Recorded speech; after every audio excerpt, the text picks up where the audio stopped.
ईश्वर के रहस्य। ईश्वर का मौन। धर्मशास्त्री कहते हैं कि नए नियम के बाद ईश्वर ने भविष्यद्वक्ताओं के माध्यम से मानवता से दोबारा बात नहीं की, मानो उन्हें हमसे जो कुछ कहना था वह पहले ही कह दिया गया हो, या मानो उन्होंने हमें त्याग दिया हो। लेकिन यह सच नहीं है। सच तो यह है कि मानवता ईश्वर की बात सुनना ही नहीं चाहती। और आज ईश्वर क्या कहते हैं? उनके आज के शब्द मुझे, हिल्डा को, पड़ोसी को, सड़क पर सोने वाले को, किसी बड़ी कंपनी के अधिकारी को संबोधित है। किसी राष्ट्र का ईश्वर या व्यक्ति का ईश्वर। ईश्वर सभी जातियों के सभी मनुष्यों का पिता है। ईश्वर ने स्वयं को इस्राएल के लोगों को इसलिए बताया ताकि उनका एक परिवार हो जिसमें वे एक मनुष्य के रूप में जन्म ले सके, और एक ऐसा समुदाय जो पापी मानवता के साथ मेल मिलाप करने की ईश्वर की योजना का समाचार पूरी दुनिया तक पहुंचा सके। दुनिया के साथ उनका रिश्ता अद्भुत रूप से व्यक्तिगत और सामूहिक है। सामरी स्त्री। बेथेस्दा का लकवाग्रस्त व्यक्ति प्रेरित मत्तीसवी को यीशु द्वारा देखभाल और सुनी जाने का अनुभव प्राप्त हुआ, जो प्रत्येक व्यक्ति की स्थिति को जानते हैं, उनके संघर्ष, कष्ट, असफलताएं, निराशाएं। जबकि दुनिया आपको कहती है आप बदसूरत है, बेकार है, किसी काम के नहीं है, आप पागल है, आपका कोई मूल्य नहीं। यीशु आपको जानते हैं, वे आपके कष्टों पर द्वेषी होते हैं और आपको उनका अनुसरण करने के लिए आमंत्रित करते हैं, न तो विजेताओं के विजेता से कम और नहीं उनसे अधिक। वे आपको चंगा करते हैं, आपका हाथ थामते हैं और आपको उठने के लिए कहते हैं। इतना ही नहीं, वे आपको उठने के लिए अलौकिक शक्ति भी देते हैं, क्योंकि आपकी अपनी शक्ति पर्याप्त नहीं है।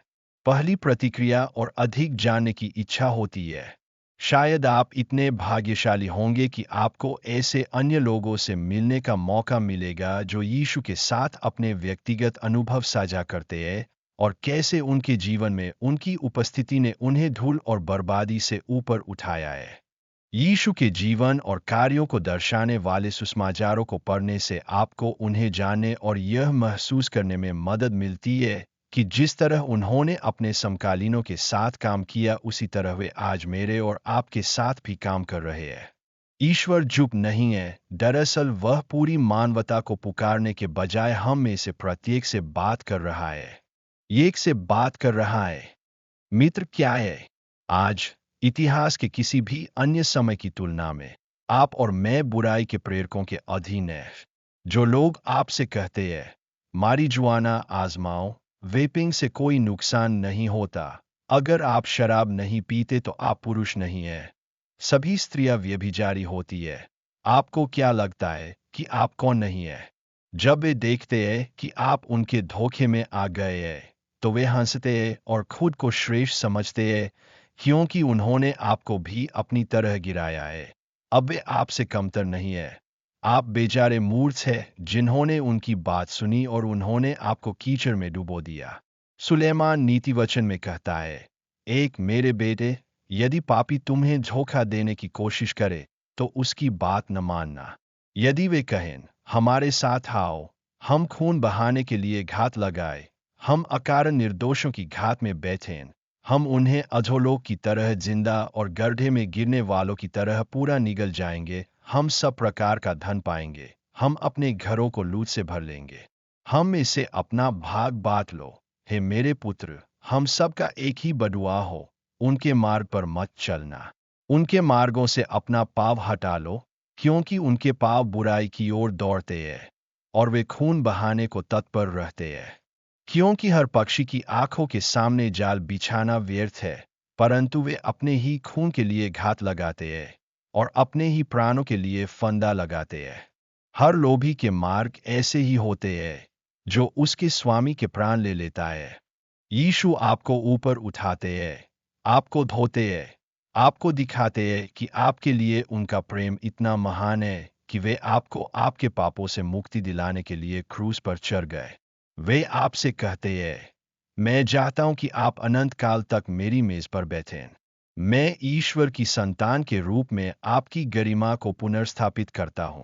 अगर आप में सड़क के शोर को शांत करने का साहस है, अगर आप सच्चे हैं और यह समझते हैं कि दुनिया की बुराई सिर्फ आपको बर्बाद करने के लिए है, अगर आप जरा भी आत्मसम्मान वापस पा लेते हैं और यह स्वीकार करने की ईमानदारी रखते हैं कि आप एक पापी है और आपके पास खुद उठने की ताकत नहीं है, तो आप ईश्वर की आवाज सुनेंगे। एक बाइबल या नया नियम, भौतिक, डिजिटल नहीं, ढूंढे, अपनी आंखें बंद करें और ईश्वर से कहें, प्रभु बोल रहे हैं, आपका सेवक सुन रहा है। अब बाइबल का कोई भी पन्ना खोले, ध्यान से पढ़े और आप ईश्वर को सुनेंगे। वह शायद आपको डांटेंगे या कहेंगे, सुनो और सुनो, घमंड मत करो, क्योंकि प्रभु ने कहा है, अपने परमेश्वर यहोवा की महिमा करो, इससे पहले कि वह अंधकार लाए और तुम्हारे पाव अंधकार में पहाड़ों पर ठोकर खाए और तुम प्रकाश की बात जोते रहो और वह तुम्हें मृत्यु और अंधकार की छाया में बदल दे। परंतु यदि तुम यह न सुनोगे, तो मेरा प्राण तुम्हारे घमंड के कारण गुप्त रूप से रोएगा और मेरी आंखें फूट फूट कर रोएंगी और आंसू बहाती रहेंगी, क्योंकि यहोवा का झुंड बंदी बना लिया गया है। यिर्मयाह 13:15-17। परमेश्वर ने अपने वचन में आज तक लिखे गए सबसे सुंदर संदेश लिखे हैं, लेकिन वह कोई व्हाट्सएप या टिकटॉक मित्र नहीं है जो आपको टेडी बियर के साथ गुलाबी संदेश भेजकर आपको अच्छा महसूस कराता है और आपको इस तरह धोखा देता है मानो आप जो कुछ भी करते हैं वह उसकी नज़र में सही है। परमेश्वर तुम्हारा पिता है और तुम्हारे पापों, गलतियों, तुम्हारी कमजोरियों और असफलताओं को जानता है।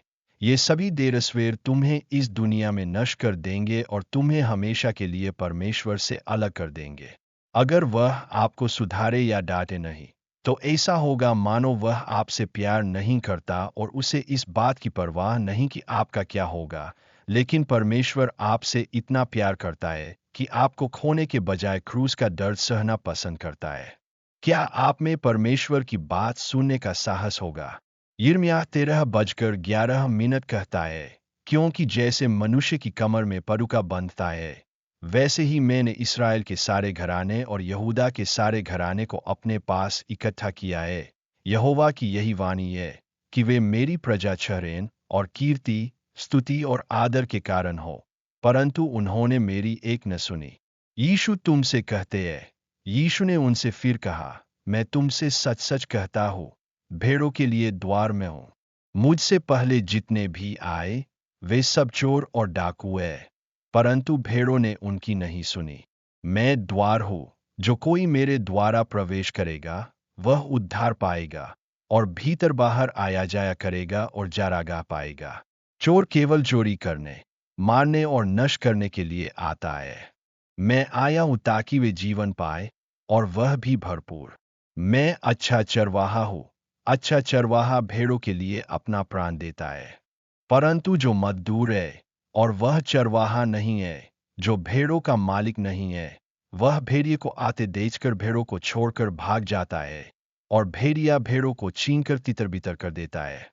इस प्रकार मजदूर भाग जाता है, क्योंकि वह मजदूर है और भेड़ों की परवाह नहीं करता। मैं अच्छा चरवाहा हूँ और मैं अपनी भेड़ों को जानता हूँ और मेरी भेड़ें मुझे जानती है, जैसे पिता मुझे जानते हैं और मैं पिता को जानता हूँ और मैं भेड़ों के लिए अपना प्राण देता हूँ।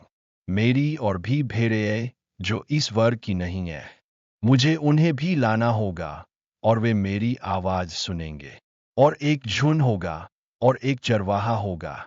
इसी कारण पिता मुझसे प्रेम करता है, क्योंकि मैं अपना प्राण देता हूँ कि उसे फिर ले सकूं। कोई इसे मुझसे छीनता नहीं, बल्कि मैं इसे स्वयं देता हूँ। मुझे इसे देने का अधिकार है और मुझे इसे फिर लेने का भी अधिकार है।